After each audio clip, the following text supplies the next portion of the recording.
Hi, I'm Caroline Vu. I live in Los Angeles, California. I'm an artist and I use Reiki in some of my works.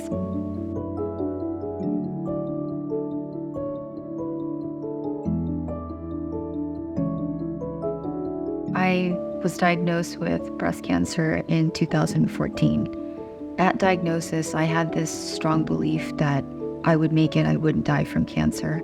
And I just held on to that belief. And I saw a lot of doctors, conventional, holistic, that their advice was that mindset was really important. I found an image of a woman with her arms up, in victory. And at the start of the breast cancer, I had like a lot of pain. I would sit in meditation. I would thank my body for doing its job. And I would hold that image in mind. I would remember that I'm going to be okay. And I noticed this in other ways in my past. I'd already done this to some level, and I think most of us do. We think of something that we want, we visualize it, we hold the image in our minds, and you're holding the emotion as if it's already done. Like, what do you feel like when this thing is already like a reality? It's easier to connect with that place, that positive place, more when you're in a good place, but it's even more important to do it when you're in a scary place, in a negative space, and to say, no, what I'm experiencing now is temporary, and that there's something else out there that I want to tap into that reality.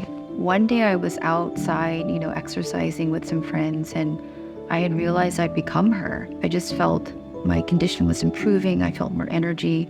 Looking back, the day that I was diagnosed was February 5th, 2014.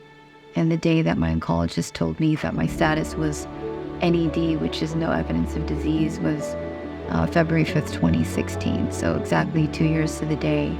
I really feel that combining medicine with visualization and belief is the reason why I'm still here today.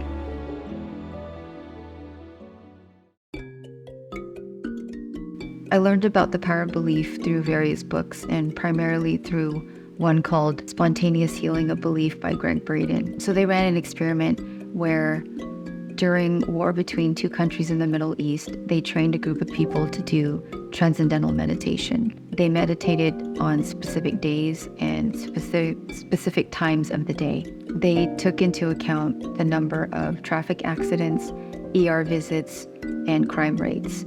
And they noticed that during the times that the people meditated, all those numbers were significantly lower. And they even came across a formula to calculate how many people do we need to have an effect. And in a population of 1 million, the square root of 1% is what you would apply to the population. So the square root of 1% of 1 million is 100. So you essentially just need 100 people to change their internal environment to affect our external world.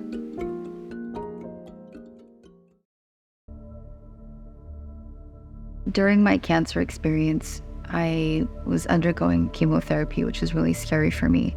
Part of what helped me through getting the infusions was I found a track by Bella Ruth Naparstek called A Meditation to Help You Fight Cancer. She has the most soothing voice, and it helped me tremendously just to calm down, because I knew that if whatever I was undergoing to heal, I needed to believe in it.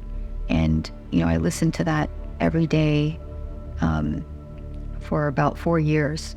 I thought it was a way to put together with my art and make it more powerful. And so one of the paintings I did exactly that, where I would play specifically that track, and I would recite along and just have it on loop. And as I'm painting, before I paint, I would sit and meditate for a minute and just calm myself, center myself, play the Om bowl a little bit just to clear the vibration in the room, and just spend a few minutes to meditate. And then once I start painting, I have the track playing. And as I'm painting, I'm just reciting and painting along.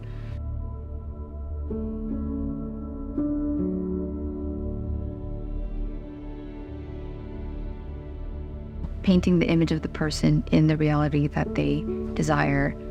That is the whole point of the Reiki portraits. And usually I have a conversation with them with what they want, a desired outcome, a goal that they might have, a health issue maybe. And during the whole process of me painting them, it's like I hold them in mind. It's very centered and focused on them.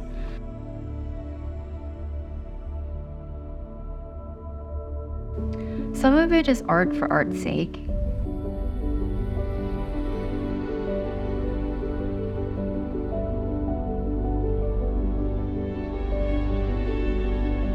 There's like the opposite spectrum of pure art, and then there's custom Reiki portraits where it's like focus, it's intentional, it's for the specific person, it's for a specific thing, and I, choose affirmations that apply specifically for them, like whether it's general wellness or having peace.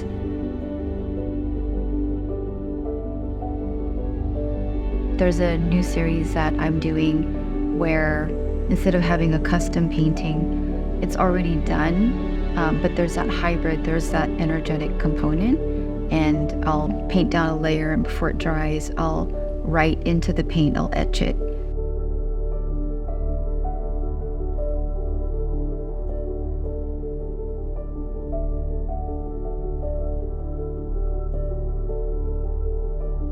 To realize that it's a practice, it's a tool. The more you use it, like having it in a place that you see daily, ideally something like if you have a meditation practice and you're facing a particular wall, that painting is there to keep you focused, because meditation is something that is a simple concept, but it's not very easy to do, right? A lot of people struggle with it.